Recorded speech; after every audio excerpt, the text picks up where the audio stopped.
film standpoint, didn't seem quite as fired up or quite as amped up as maybe a couple of games before. How do you get him to take that on the road? I don't know. Just go play. I mean, I don't overanalyze all that stuff. Look, he just needs to be Taj Boyd. He's been on the road 1,000 times. He just needs to have great preparation, have great practices, have a great Tuesday, have a great working man Wednesday, have a great team Thursday, stay focused on Friday, and just know the itinerary, show up to the meetings on time, eat good pregame meal, get good sleep, think good thoughts, visualize the game plan, and go play and have some fun.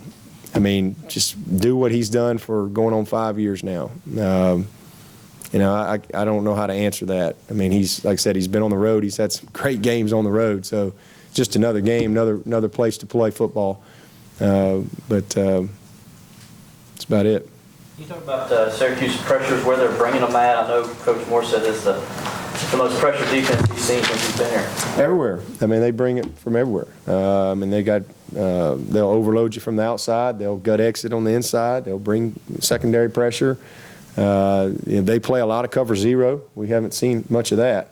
House blitz, where they'll bring one more than you can block no matter what you do with your protections.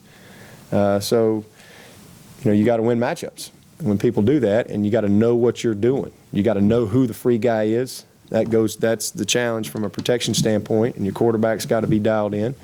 They don't do it all the time, but it's pretty significant, the type of pressure that they do bring. And even when they're not bringing a cover zero type of blitz, they'll bring 5 and 6 in different ways. Try to get you to set your protections, then they'll counter it. But we just got to be clued in. Our quarterback's got to do a great job of checking us. Sometimes we have to check the protection from one way to the other based on what we see, based on tips in the secondary, alignments up front, backers positioning, all that kind of stuff. And Taj has got a good feel for that. That's why we practice. That's why we watch tape. And then you get in the game and you make adjustments. But at the end of the day, it's still about making plays. And we got to make sure that we give our playmakers opportunities to make plays. And when we do that, usually good things happen. Is this an example where the NC State game could have helped Taj because of the kind of pressure they brought to him in the first half? I just think all of his experience helps him. Not just the NC State game. I mean, just his 3 years of being a starter at quarterback helps him because he's seen just about everything in his career. So it's not like there's anything new.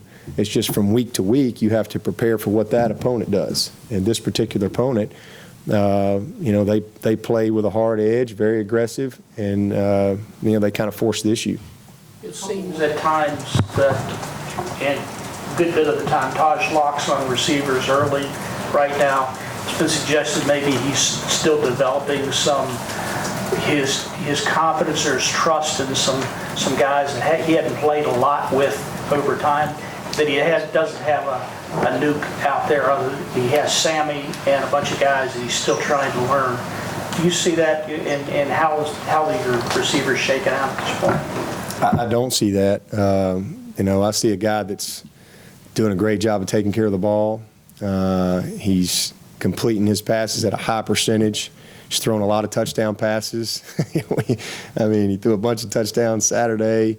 Made some big plays up there at Raleigh, threw the heck out of the ball in the second half versus a very good Georgia team who just scored 40-something on LSU.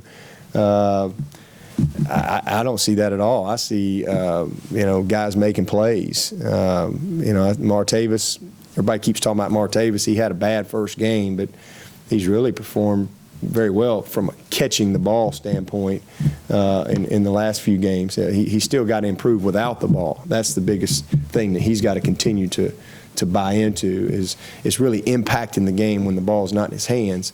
I love where we are. Sammy Watkins is playing lights out football for us, grading at a high level. That's the big thing I look at. Especially at that position. People say, oh, well, you had 2 touchdowns and 5 catches and boy, you played a great game. Everybody's patting him on the back. Well, he might have played 50 plays. Well, what'd you do those other 45 plays? Those matter too. And so how a guy, Sammy's grading at a high level. He's right at 90% every week. Adam Humphreys playing great football for us.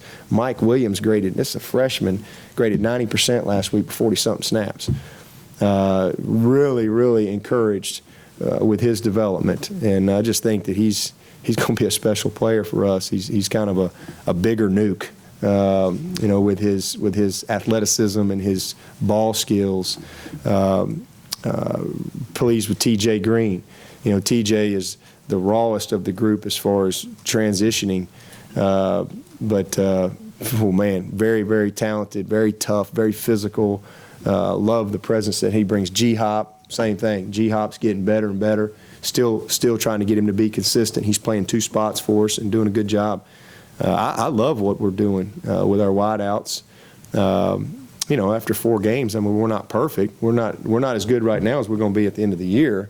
And our tight ends are coming along. Good to see Leggett kind of get in there and hit his stride a little bit last week. Secondger's been very solid.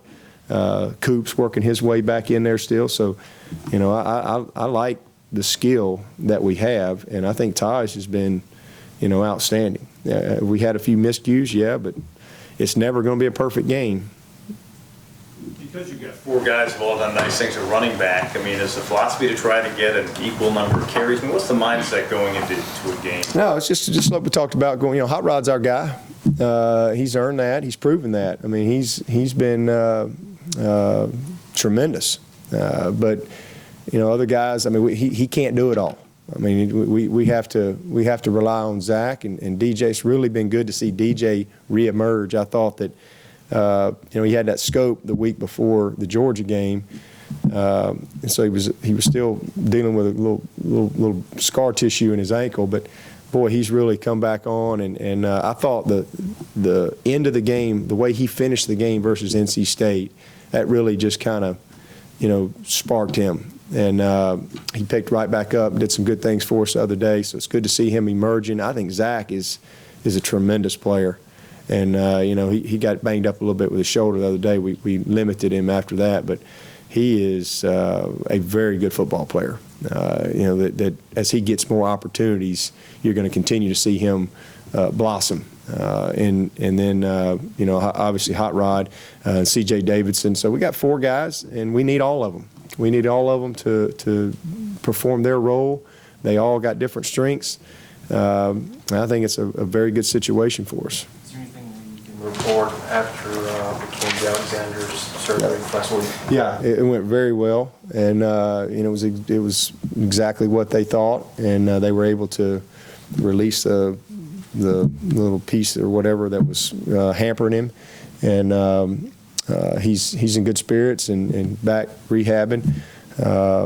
Probably at this point we'll probably end up redshirting him. Again, anything can happen, but right now I feel good about the depth that we have at corner.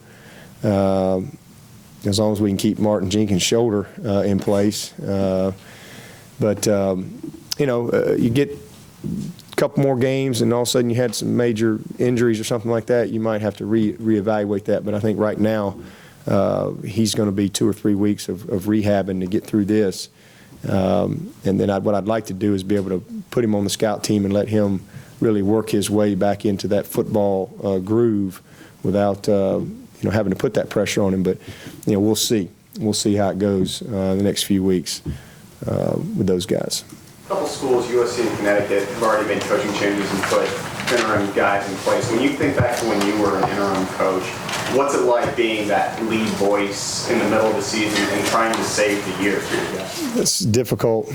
I would never want to live through that again. It's one of those things that you really just live on adrenaline. It's just reaction, and you try to just do the best you can. The biggest thing is you've got, obviously it's a bad situation. Things aren't good, or you wouldn't be in an interim mode. But I think the only chance you got is to try to connect with the players and try to get those guys to realize that, it's about how you finish and trying to buy into doing things maybe a different way or whatever. But it's a very difficult very difficult task, especially when you go from one of the coaches to the leader of the coaches. That's a difficult challenge for anybody. And again, I wouldn't want to do it again. That was a 6 or 7 weeks that I don't remember a whole lot about, but it was just a lot of adrenaline, a lot of emotion, and you care about those players, and you want seniors in particular. It's their last year, and you want to see them be able to have some success, and you want to do everything that you can to give them that chance. So it's be interesting to see how those schools do.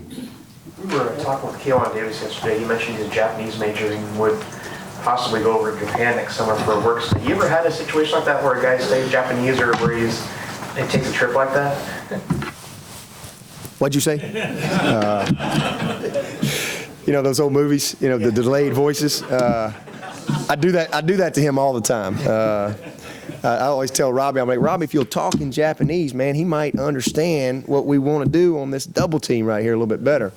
And he just laughs. I would like to go to Japan with Kalen Davis. He will be the biggest human being over there. There's no question. But you know what? He's passionate about it. He is really, I've never had anybody, football player, major in Japanese, but he's passionate about that.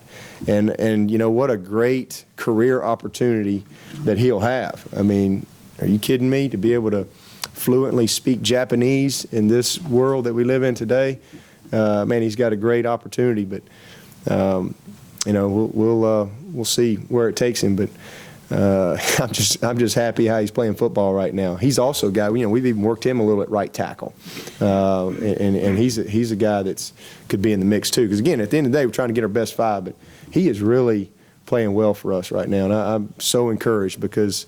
And again, last year we just couldn't get him to. We just couldn't get him to do it. Just couldn't get him to cut it loose. But he has really grown up, and like a lot of them, going into that 4th year, usually that light comes on, and he's seizing the moment right now. Dabo, can you reflect on Zach's progression as a power back, sort of using between the tackles? I mean, we just use him in whatever regard. I mean, we don't really. I mean, he's a bigger guy than Hot Rod. Although Hot Rod doesn't really get the credit that he deserves. Hot Rod's almost 200 pounds. Actually weighs a little bit more than Zach, but I think Zach is still developing into that because I think when it's all said and done, he's going to be probably a 205, 210 pound back. But he's a downhill guy, but he's got good vision, makes good cuts. And we've used him a lot of different ways. We've handed him the ball. He's got great speed. We've used him outside. We don't really call the game any differently. We just roll them in there. Obviously, sometimes one of them will get a hot hand, but when they're in the game, they all have to react and execute the play called. But it's not really a conscious effort to say, "Oh, Zach's in the game. Let's run the power." We'll run the zone. We'll run the what we call the Saint play, the buck sweep. We'll do all that stuff, with him and the others. Dabo, you talk a lot about your plan to win.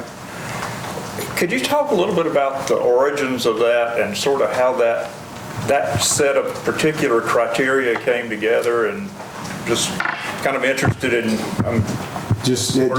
just my football experience, just sitting there at my desk writing notes, and just trying to give our guys something tangible and measurable that we can talk about as a team every week. We have our offensive goals, we have our defensive goals, but here's our team. This is what we got to do. If we do a good job in these areas, we're going to win a lot of games. And so, and again, everything starts with effort for us. Everything. It's all about effort. These guys, I don't usually have a problem with guys unless they're bad effort, bad citizens, or they don't go to school. As long as they're going to class, giving me great effort, and they're good citizens, I usually get along well with all of them. Some of them, you wish they were a little bit better players and all that kind of stuff. That's football.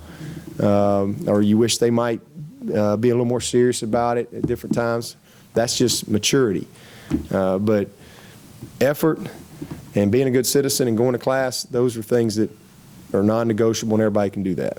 It doesn't matter what kind of talent you have. So that's where it starts. It's effort. And then, we talk about winning football games. Again, your turnover margin in the big plays.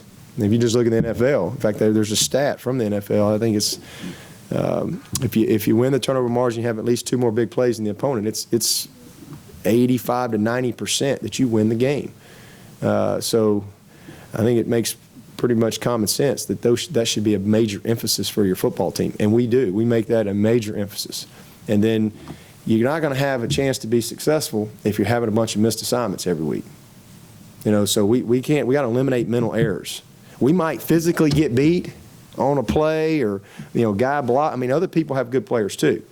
But to not know what you're doing, to not give yourself a chance, which is a big emphasis for us defensively this year, because we had a lot of our issues last year were pre-snap. I mean, pre-snap we're in bad position. We're beat. And so whether it was communication or alignment or eyes or whatever. And so just being a smart team, not beating yourself. I tell our guys all the time, Clemson is our greatest opponent. Don't lose to Clemson. Don't lose to Clemson. And that's not taking anything away from the opponent, but in order to win, you got to first, not lose to yourself. You got to give yourself a chance to win, and that's what those things are set up for. Special teams, huge emphasis on special teams. Special teams impact the game, big time. We've got to impact the game. That's a huge part. Our guys are doing a great job, and one of the things that's helped us this year is the influx of all the youth and the depth that we have. And some of those young guys are making a huge impact in our special teams. Being the least penalized team. Let's don't have stupid penalties. And I think we're doing a good job of that. We've had a couple here or there, but we've played a lot of guys, and we've had a couple of, young, we have 12 men on the field the other day with Corinne, young guy, just, coaching him up. J. Ron Ruff's a punter. Great effort. Hey, I like his, we'll coach him off, we'll coach off of that. Ammon has a roughing, but not a lot of penalties. We're doing a good job from a penalty standpoint and, winning the turnover margin. So if we can continue to do a good job in those areas, then we're a tough out.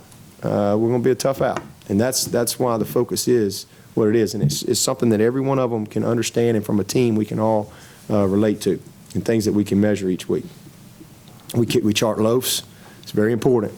Hold these guys accountable. You're in the game and you got a loaf. Are you kidding me? I mean, we can't loaf. Every play is the play that can impact the game. And there's too many guys standing on the sideline that deserve to play and have worked really hard for you to go out and loaf on a play or take a play off. So we put a lot of emphasis on effort and hold them accountable. And that's year-round in everything that we do. So, and we put a lot of emphasis. And effort leads to turnovers, creating turnovers. Stripping balls. Balls are on the ground. Guys are rallying to the ball, getting it, fighting for it. Great effort on the back end, competing for balls, tip balls, all those things. And we're doing a really good job defensively, but again, it starts with relentless effort. You've mentioned the pre-snap issues last season several times over the last couple of months. Can you quantify that? You must chart that some way. Oh, yeah. Is it significantly better through 4 games than it was? No question. I mean, we chart big plays. I mean, that's one of the things we do every year. We go back and study the big plays against us defensively, and then why. What was and we put it down our book. What was the breakdown? Well, number 50 whatever, busted the wrong way. We didn't have gap integrity, whatever it may be, technique, or we just got beat. Bad call. It was bad defense. I mean, whatever the reason for it is, and then we learn from it. And that was the big thing from last year in looking at our big plays. And we gave up a lot of big plays last year. And there were a bunch of them that, like I said, were pre-snap issues, that put us in a bind. And so that was, obviously first year in the system, a lot of new guys and all that kind of stuff. And that's an area of growth for our team. And it's reflective in our performance. I mean, we're just playing so much more smarter and sounder on defense and giving ourselves a chance to get off the field. I think we're like 8th or 9th in the country in 3 and outs. Our defense is getting off the field. They're creating turnovers. We're one of the top 10 sack teams in the country, one of the top 10 tackle for loss teams in the country. And all of that is about, again, great effort, but guys knowing what they're doing. Just maturity. Last year we were very young, especially up front, and this year we've just got a lot more experience, and that's what's making us better. Has Kathleen ever suggested a play to you, and if so, did you listen? No, she used to say, I think you should get it to Sammy. Or when Spiller was here, she might say, I really like that play when y'all throw it to Spiller. Or Jacoby. She always loved Jacoby. I like it when you throw it down the field to Jacoby, but that's about it. She doesn't take her long to pick out the good ones. That's for sure. Anybody got any questions about the breast cancer game or anything like that? That's complete unless you get a quote from the Tiger mascot. There he is, right there. There he is. Well, we're excited about again announcing that, and appreciate our sponsors and everybody stepping up and supporting us. It's going to be a fun month. Our players will be wearing these pins, and everybody did a great job. So hopefully we can create some great awareness. And I know it hits home for a lot of people, and it's one of those things across the nation that in the month of October people will talk a lot about. My sister-in-law right now is in her second bout with breast cancer, and it's a tough situation for a lot of people. And so we just hopefully can create some awareness, and one of these days our kids or our kids' kids will not have to do things like this. Hopefully there will be some positive change created through the awareness that we're trying to bring about. Release will be handed out on our website, and we will email it out to that. Thank you very much. Okay, thank you.